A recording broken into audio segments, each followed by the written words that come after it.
Hola chicas, hola chicos, bienvenidas, bienvenidos a este tercer vídeo del área de ciencias sociales para quinto de primaria. En este vídeo vamos a empezar por ver las tareas que me habéis mandado, que están fenomenal todas, enhorabuena. Luego vamos a ver en qué consistía la sociedad feudal, bien, y después vamos a ver cómo era la vida en los reinos musulmanes de la península ibérica y en los reinos cristianos, viendo algunas cuestiones como por ejemplo el arte. Vamos a tener un poquito más en los reinos cristianos. Bien, pues empezamos con vuestras tareas. Teníamos un dibujo de la batalla de las Navas de Tolosa. Me han llegado los de Alejandro y los de Débora, que están fenomenal, los vais a ver. Y me han llegado algunos más de las líneas del tiempo que teníamos con el primer vídeo. Bien, entonces vamos a empezar con la tarea que habéis mandado sobre las Navas de Tolosa.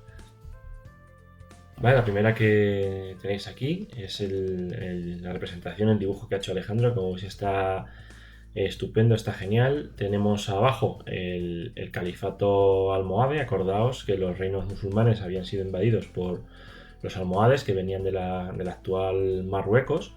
Y Alejandro aquí muy bien ha remarcado dónde están las naves de Tolosa. Bien, un poquito más arriba, no sé si se ve, está Alarcos. Alarcos había sido el sitio de otra batalla donde los reinos cristianos habían sido derrotados por los almohades, además de forma muy clara.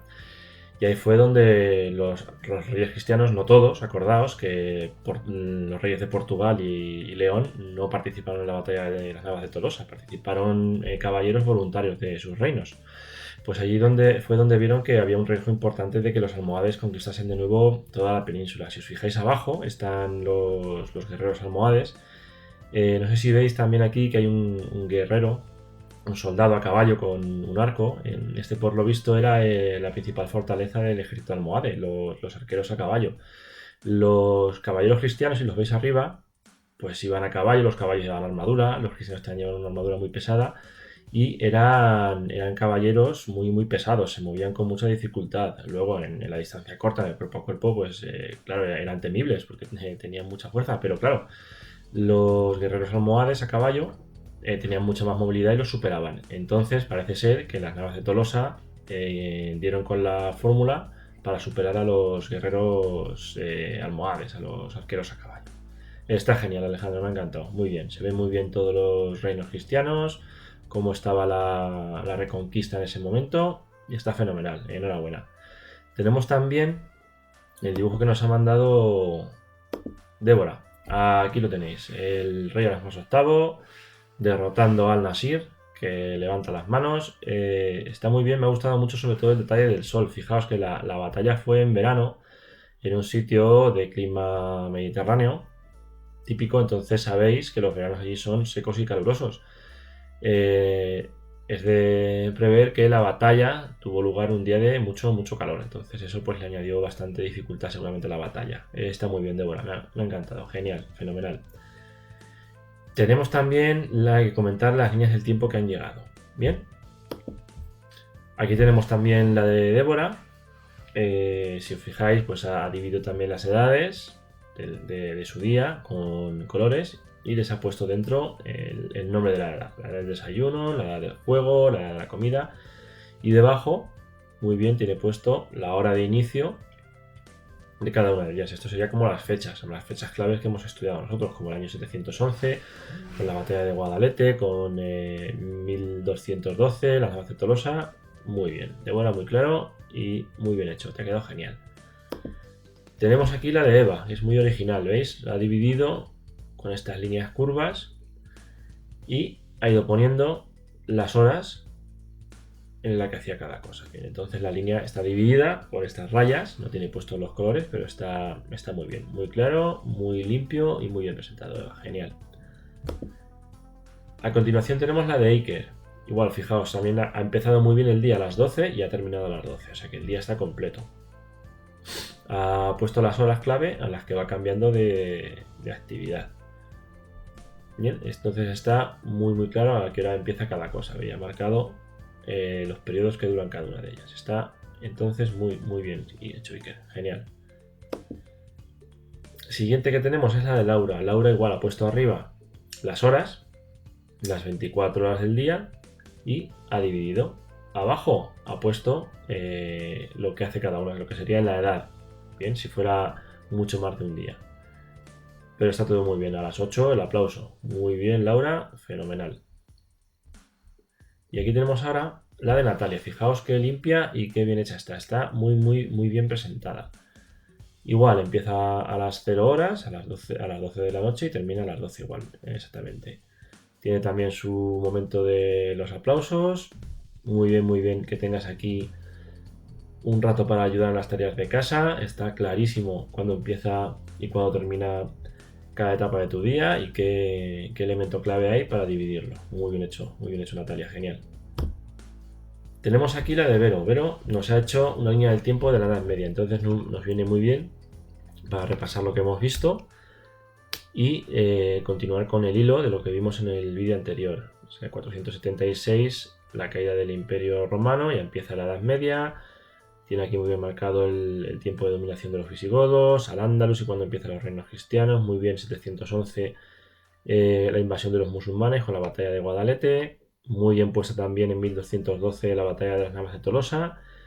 Y en 1492, muy bien, la conquista de Granada y finalizaría la Edad Media y empezaría la Edad Moderna. Entonces, este cartelito que hay aquí de Edad Moderna debería ir un poquito más a la derecha, pero bueno, está muy bien hecho y está todo muy claro. Pero fenomenal, chicos, chicas, lo habéis hecho muy bien, son trabajos muy buenos, enhorabuena. Bueno, y después de haber visto vuestros estupendos trabajos, vamos a pasar a la explicación de la parte de hoy que termina con el tema. Bien, vamos a ver lo que era la sociedad feudal y la vida en los reinos musulmanes y cristianos en la península ibérica. Bien, vamos a empezar con lo que era la sociedad feudal, cómo vivía la gente en la Edad Media.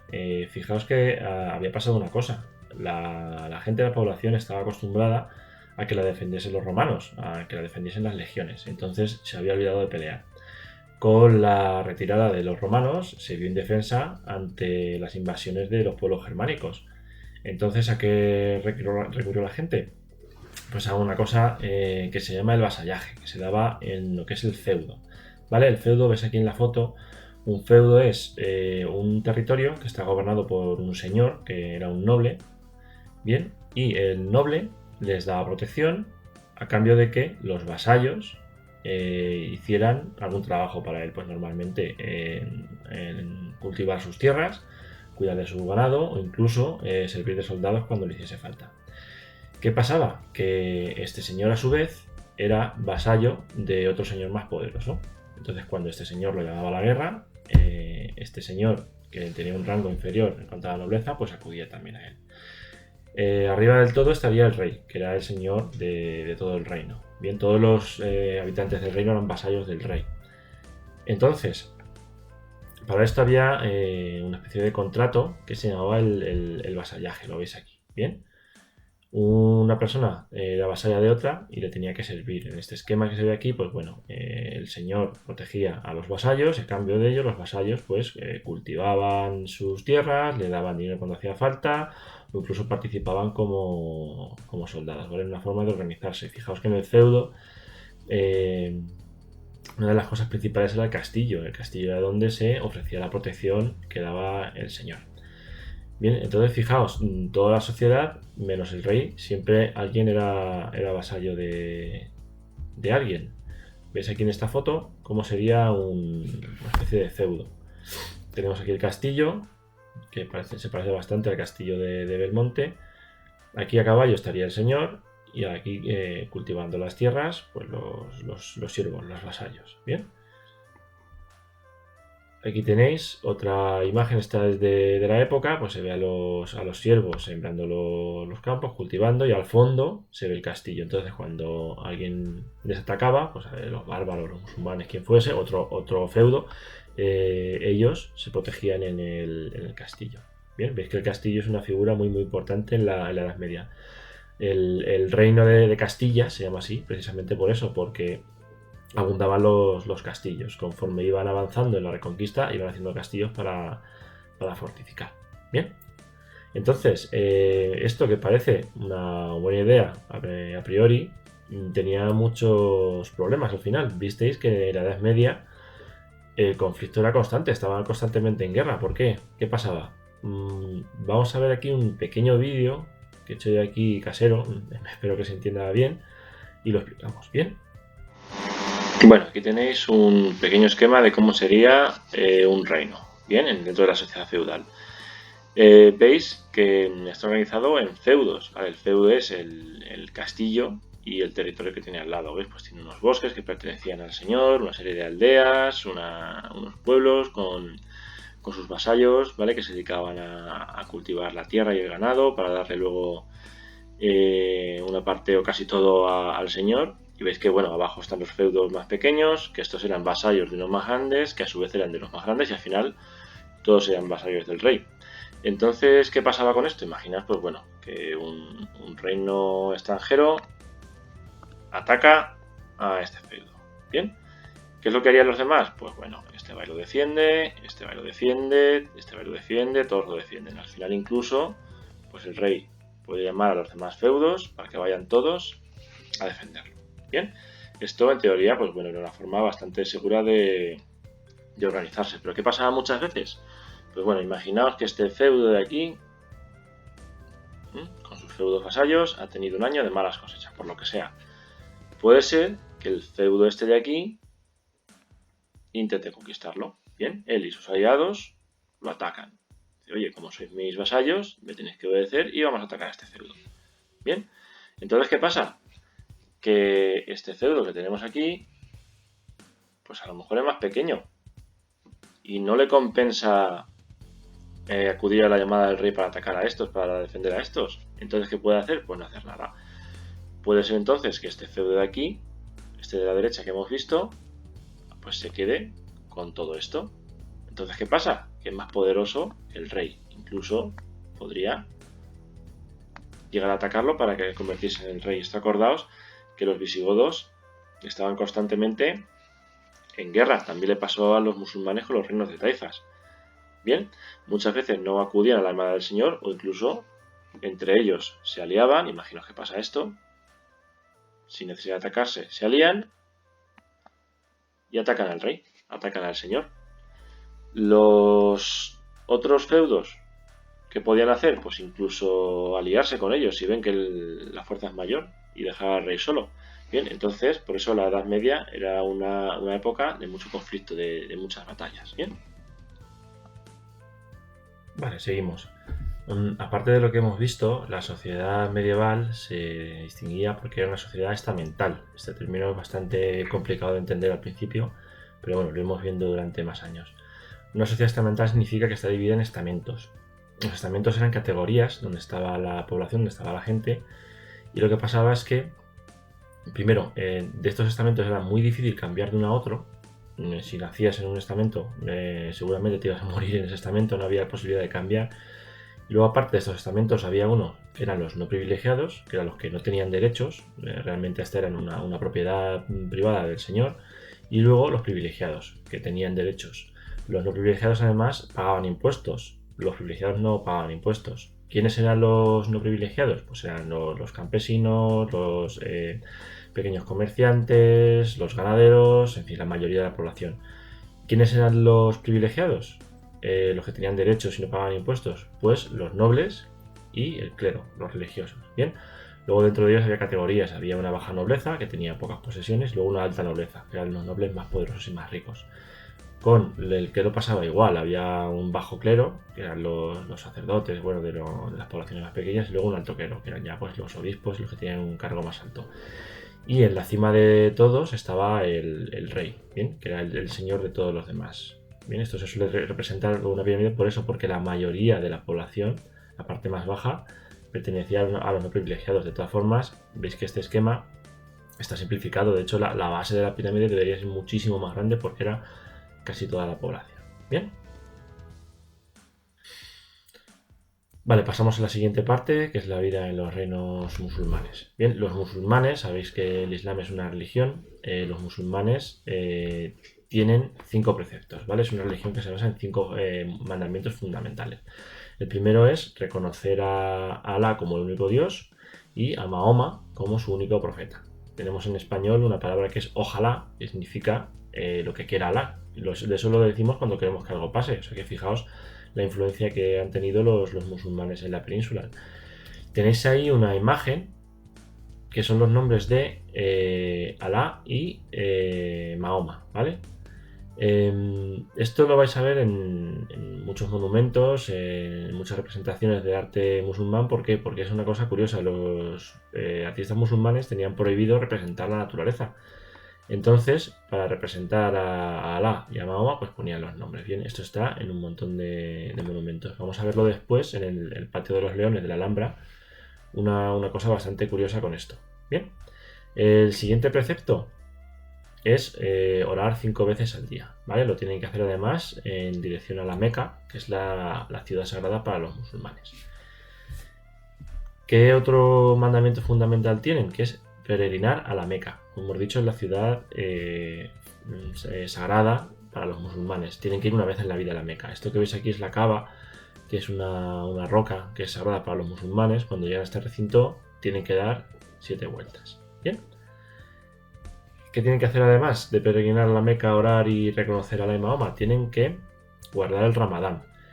Ahora mismo estamos en el Ramadán para los musulmanes. Iría este año del 23 de abril al 23 de mayo. En el Ramadán no se puede comer nada en las horas del día, ¿vale? Desde que sale el sol hasta que se pone. Sí que se puede comer cuando el sol no está visible en el cielo. Tienen 2 comidas en este periodo, que es el suhur y el iftar. El suhur es la comida que se hace antes de que salga el sol, y el iftar cuando se pone. Veis que, bueno, claro, como llevan todo el día sin comer, suelen ser comidas bastante generosas, bien, porque se han tirado todo el día sin comer. Por último, tienen el deber de practicar la caridad, ¿vale? De ayudar a los que no tienen nada, a los desfavorecidos. Vale, ¿cómo era la vida en los reinos musulmanes? Pues bien, la sociedad era feudal, estaba dividida en estamentos y había unas categorías sociales. Bien, la primera de ellas eran los musulmanes. Los que habían venido de Arabia, de África, y ahora tenían el poder, de la clase más poderosa. Bien. ¿Quién más había en los reinos musulmanes? Estaban los muladíes. Los muladíes eran pues los cristianos, los habitantes del reino visigodo, que bueno, con el avance de los reinos musulmanes pues habían decidido convertirse al Islam y vivían dentro de los reinos musulmanes, ¿vale? Muladí significa más o menos de madre no árabe. Bien, aquí los tenéis. Estos, pues bueno, realmente a muchos les compensaba quedarse bajo dominio musulmán, pues bueno, porque eran comerciantes, porque tenían cierto poder, y a los musulmanes les venía bien que se quedasen, porque bueno, conocían cómo funcionaba el reino y cómo administrar las tierras.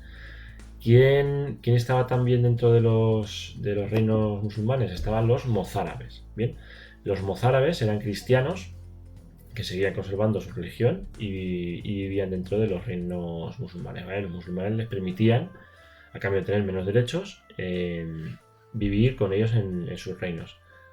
Bien, y por último, teníamos otra categoría de personas que eran los judíos. Los judíos normalmente se dedicaban pues al pequeño comercio y los judíos sí que tenían menos derechos. Además, tenían que vestirse de una manera determinada para que los pudieran identificar. Veis que aquí tienen un sombrero, pues era obligatorio para ellos identificarse como judíos. Bien. Además, acordaos que era una sociedad también estamental. Como hemos dicho antes, había ciertas categorías sociales donde no se podían pasar, y aparte había unos estamentos privilegiados y otros no privilegiados. Bien. ¿Qué más vemos de los reinos musulmanes? Bueno, pues si os acordáis que comentamos de los romanos y de los visigodos, vamos a ver cómo eran. Bueno, los musulmanes eran sobre todo grandes constructores. Bien, era la sociedad más avanzada de la época. Una sociedad con grandes científicos. Las palabras álgebra vienen del árabe, alquimia también viene del árabe. Y en Córdoba vivió uno de los más grandes científicos de la Edad Media, que fue Averroes. Averroes estudió lógica, estudiaba física, medicina, astronomía. Fue una de las mentes más brillantes de la Edad Media. Fijaos en las construcciones, que todavía en estos días siguen en pie. Eran grandes constructores. Y para distinguir una obra de arte musulmán, de una arquitectura musulmana, nos tenemos que fijar en el arco de herradura. ¿Os acordáis que los visigodos construían con arco de herradura? Lo que pasa es que los musulmanes vais a ver que lo dominaban mucho más y hacían cosas mucho más bonitas y más duraderas.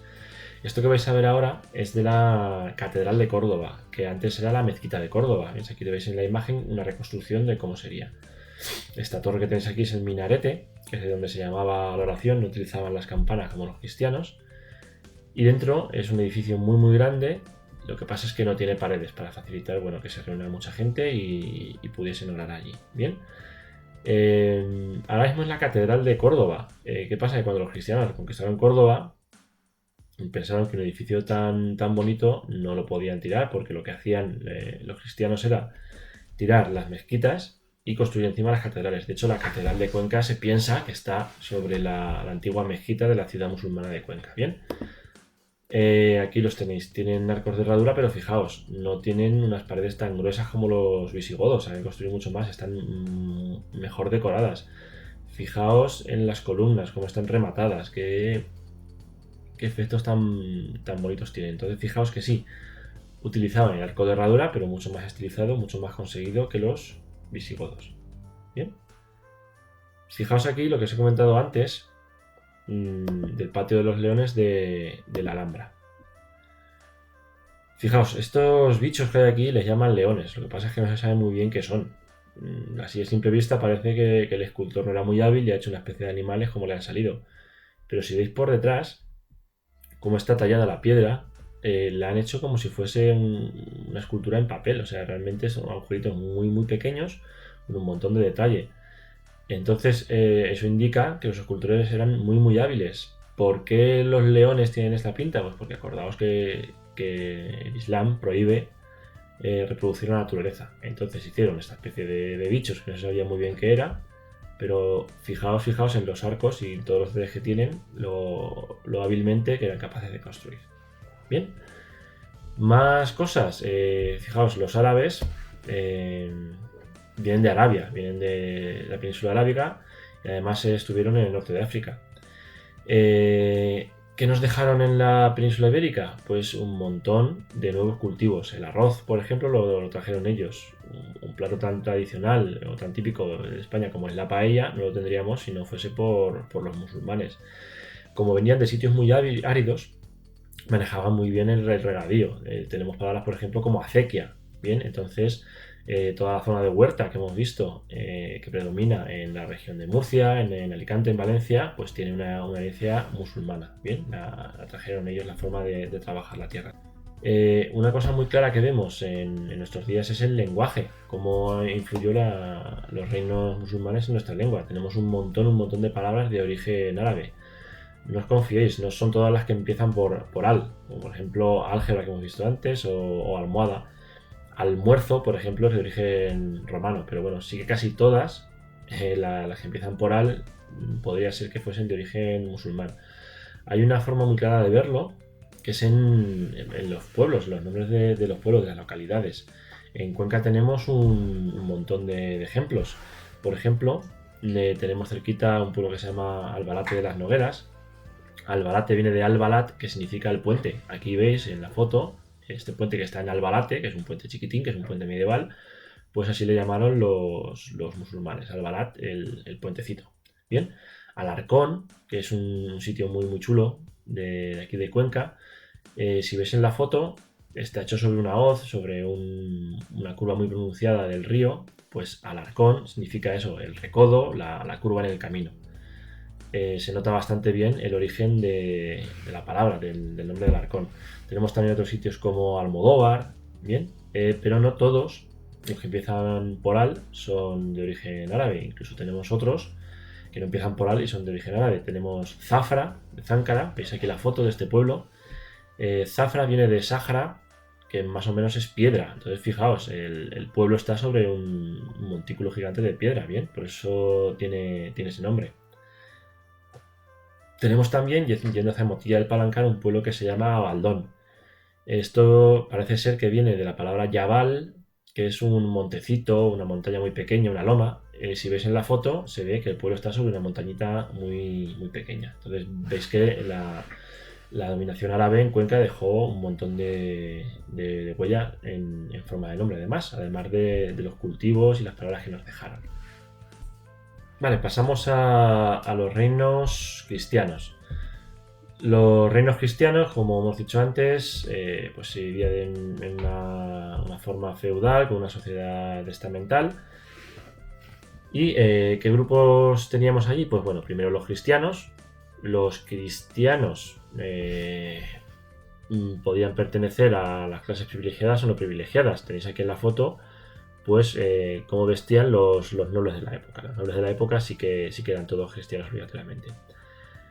Tenemos también a los mudéjares. Mudéjar es una palabra que significa más o menos como domesticado o algo así.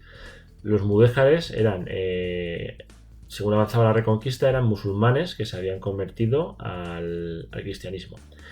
Y además, en los reinos cristianos también vivían los judíos. Veis aquí también estas dos personas vestidas con la indumentaria que tenían que llevar los judíos. Veis que tienen los dos un círculo. Este círculo los identificaba como judíos. Los judíos no tenían los mismos derechos. De hecho, por ejemplo, no podían vivir dentro de las murallas de la ciudad. Tenían que vivir fuera. Entonces estaban más expuestos a los ataques, a los peligros que vienen desde fuera. En Cuenca, el barrio de los Tiradores, que lo veis aquí en la foto, creo que lo conocéis, se piensa que es la antigua judería, el antiguo barrio judío. La muralla llegaba hasta lo que es la puerta de Valencia. De hecho, quedan unos pequeños trozos, unos lienzos de esa muralla. Y aquí fuera estaba la judería, el barrio judío. Entonces, si Cuenca era atacada, pues ellos no tenían derecho a la protección. Bien. Veis la importancia que tenían las ciudades, ¿vale? Sobre todo las murallas como elemento de protección. Como los romanos habían ido y no tenían forma de defenderse, pues hicieron murallas muy altas para defenderse de los peligros. Y ahí se cobijaban cuando venía algún ataque. Bien. ¿Qué pasó? Conforme avanzaba la Reconquista, pues bueno, el peligro estaba más lejos y las ciudades fueron creciendo en importancia. Bien. ¿Quién vivía en las ciudades? Pues las ciudades no había muchos agricultores. En las ciudades pues vivían también artesanos y pequeños comerciantes. En las ciudades se empezaron a desarrollar una cosa conocida como los gremios.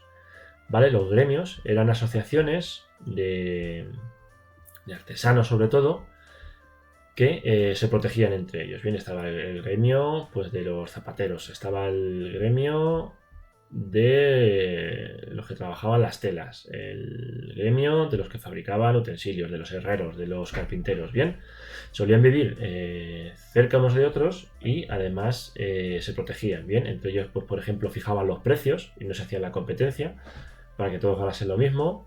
Y se encargaban de enseñar el oficio de padres a hijos, ¿vale? Cuando eras de un gremio, normalmente ibas a tener el oficio de tus padres, ¿bien? En Cuenca, esto lo podemos ver bastante claro en varias calles que llevan el nombre de los gremios que allí habían. Esta, por ejemplo, que tenéis aquí, que os sonará, esta es la calle de los Tintes. ¿Por qué se llama aquí en la calle de los Tintes? Pues porque parece ser que aquí estaban los tinteros, los que se encargaban de... tinteros, no sé si la palabra es esa, o tintores. Los que se encargaban de teñir la lana. Tenían aquí cerca el río Huecar, la lana la tenían que lavar muchas veces, le daban tinte y con eso le daban color. Bien, un poquito más arriba, casi llegando a la plaza, está la calle, no sé si la conocéis, la calle Zapaterías. ¿Por qué? Porque ahí estaba el gremio de los zapateros. Bien, veis que en la Edad Media las ciudades van ganando poquito a poco mucha importancia. Esto luego en la Edad Moderna va a tener sus consecuencias. Bien, pero de momento lo dejamos aquí. Tenemos en el libro la comparación de las ciudades andalusíes, de los reinos musulmanes de la actual España, y las ciudades cristianas. Las ponemos juntas y vais a ver que más o menos se organizaban igual. Tenían las murallas, que era el elemento de defensa, y luego, por ejemplo, las cristianas tenían un castillo fortaleza, que en la musulmana se llamaba Alcázar. Luego tenían la catedral, ¿vale? El edificio religioso más importante, que en el caso de las musulmanas es la mezquita. Tenían su plaza del mercado, que en el caso de las musulmanas era el zoco. Y bueno, veis que más o menos la idea era la misma. O sea, aunque eran reinos muchas veces enemigos, o pudiera parecer que vivían de forma muy distinta, en lo esencial se parecían bastante. Bien, vamos a ver ahora cómo era el arte en los reinos cristianos. Bien, durante la época de la Edad Media hay dos estilos. Si además lo comparáis con la idea que os he dicho de las ciudades, que al principio estaban amenazadas, eran pequeñas, estaban en constante lucha, tenían que defenderse todo el rato, y luego más adelante van avanzando, se van haciendo más poderosas y van ganando dinero, vais a ver que el arte va más o menos con eso. La primera corriente que se desarrolla en la Edad Media, lo vamos a ver esto muy rápido, unas pinceladas, no vamos a meter mucho, es el románico. Bien, os pongo aquí una iglesia, que es San Martín de Fromista, para que veáis cómo estaba hecha. La impresión que da esta iglesia, más que ser una iglesia, parece una fortaleza. Bien, acordaos también, los romanos habían ido y se habían llevado pues, su forma de construir, se habían llevado la ciencia y los constructores que había pues no estaban muy avanzados, entonces hacían lo que podían. Fijaos, esta iglesia no tiene prácticamente ventanas. ¿Por qué? Porque si hacían ventanas muy grandes se les caía. Las ventanas que tienen son pequeñas y además, fijaos, para hacer las puertas, para hacerlo por dentro, tienen un arco que es como si cogéis una esfera, una circunferencia y la cortáis por la mitad. Bien, eso se llama arco de medio punto. Es la forma más simple, más sencilla de hacer un arco. Si esto se hacen muchos juntos, es una bóveda de cañón. Lo tenéis aquí en los elementos del románico, ¿vale? Veis que aquí esto en la fachada salía. Hay un elemento que es el contrafuerte. Para que no se les cayese la bóveda para los lados, le ponían aquí al lado un muro que la sujetaba. Veis que además eran muros gordos, lo más gordos posibles para que no se les fuese para los lados. Porque trabajaban con piedras muy gruesas que pesaban un montón. Bien. En Cuenca, ¿qué ejemplos de románico tenemos? Pues tenemos poquitos. ¿Por qué? Porque para cuando avanzó la Reconquista a Cuenca, el románico ya estaba perdiendo fuerza. Ya se estaba trabajando en gótico, entonces las construcciones románicas que hay pues eran de los canteros, de los albañiles pues menos avanzados. Sí que hay un ejemplo de una iglesia muy chula que es la de Arcas, que la tenéis aquí. Además Arcas está muy cerquita de Cuenca, podéis ir a verla cuando podamos ya movernos libremente. Y fijaos, os pongo aquí el ejemplo de la iglesia de mi pueblo, que es Cervera del Llano, que fijaos el arco que hay aquí en medio. Veis que es un arco muy simple. ¿Por qué? Pues porque el pueblo no tenía mucho dinero y no podía permitirse pagar a constructores que dominaban el gótico, que era el siguiente estilo arquitectónico. Entonces, bueno, el románico que tenemos en Cuenca es poquito y no tiene mucha importancia por eso. El románico en España se queda en el norte, que es donde estaban los reinos cristianos, en esa época, en la Reconquista. Bien. El siguiente estilo que se desarrolla es el gótico. Bien, los constructores de la Edad Media poco a poco se van perfeccionando, van estudiando más y ya pueden hacer construcciones más sofisticadas, ¿vale? Que no sean tan brutas, ese aspecto tan compacto que tenían antes. Además, fijaos, las ciudades van ganando en importancia, ganan mucho dinero y quieren demostrar también su riqueza, ¿vale? Quieren destacar sobre las demás. Entonces, fijaos, tenéis aquí la foto de la Catedral de Cuenca por dentro. La pongo por dentro, ¿vale? Fijaos que ya no tiene esos arcos tan pesados como se veía en el románico, que tienen un arco apuntado, que hace como una puntita arriba, ¿vale? Veis además que las columnas, aunque son gruesas, no son tanto como antes. Hay una sensación de más espacio y además entra bastante más luz de la que podría entrar en la iglesia románica.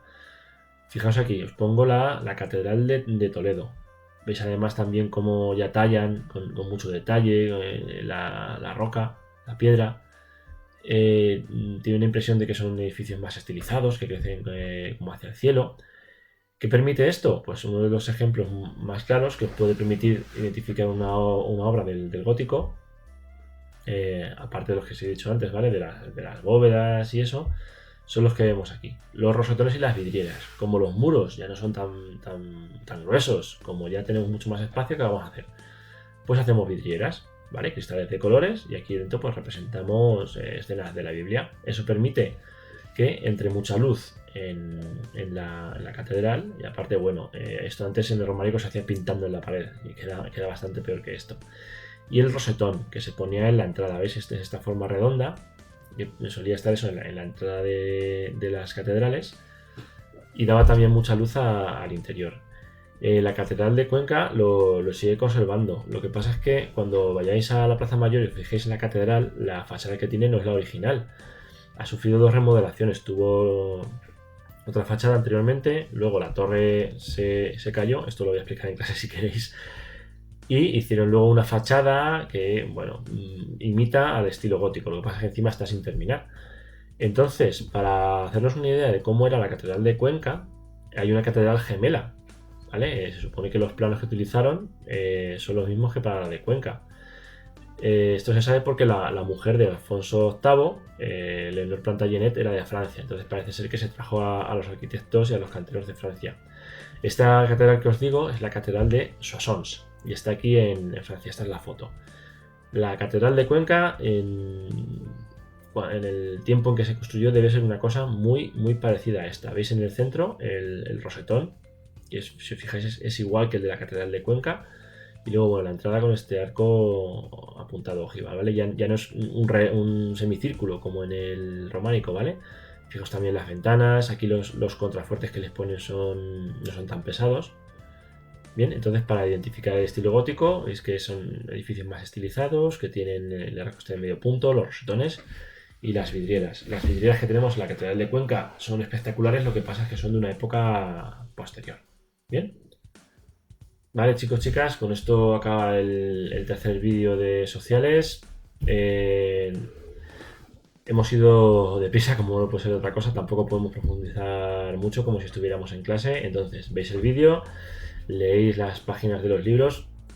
Os insisto, cualquier duda que tengáis, me la mandáis por WhatsApp, me la mandáis por papás, grabáis un pequeño vídeo y lo mandáis y lo ponemos luego aquí. Y lo comentamos. Bien, tenemos que avanzar porque son muchos siglos, no podemos luego en sexto retomar la historia sin saber lo que pasó, pero tenemos que ir así, tampoco es cuestión de hacer unos vídeos de hora y media como si estuviéramos en clase. Bien, entonces, tarea para el próximo día, me vais a hacer el resumen del tema, ¿vale? El que tenemos al final, el que hacemos siempre, el de las páginas, de la página 113. Bien, como tarea o como actividad voluntaria, os voy a poner en el blog unos enlaces, ¿vale? A una serie de dibujos que era una vez el hombre. Os puse ya algunos al principio para acordarnos de la edad antigua. Y los veis si queréis, ¿vale? Duran unos 25 minutos. No hace falta verlos todos seguidos. Los podéis dejar a la mitad y luego retomarlos. Pero están bastante interesantes. Lo que pasa es que estos vídeos no hablan de la Edad Media en España, sino que hablan de la Edad Media a nivel mundial. Bien, estaría bastante bien a lo mejor que pudieses ver el de los constructores de catedrales, que viene bastante con esto. Tenemos otro también de cómo surgió el Islam y además de las invasiones vikingas que sucedieron en la Edad Media, sobre el año 1000, donde se ve muy bien cómo se organizaba la defensa de las ciudades. Tenéis también un vídeo del Imperio Carolingio, que bueno, Carlomagno fue el que detuvo a los musulmanes cuando se expandían por Europa. Y luego tenéis también el de los viajes de Marco Polo. Marco Polo fue un viajero italiano que viajó a Oriente, ¿vale? Vais a ver lo complicado que era comerciar con Oriente en esa época. Por eso a los reinos cristianos les venía bastante bien el reino de Granada, porque a través de él podían comerciar con Asia. Bien, pues nada más, nos vemos la semana que viene. Cuidaos mucho, cuidad de vuestra familia, aprovechad los paseos y nos vemos. Adiós.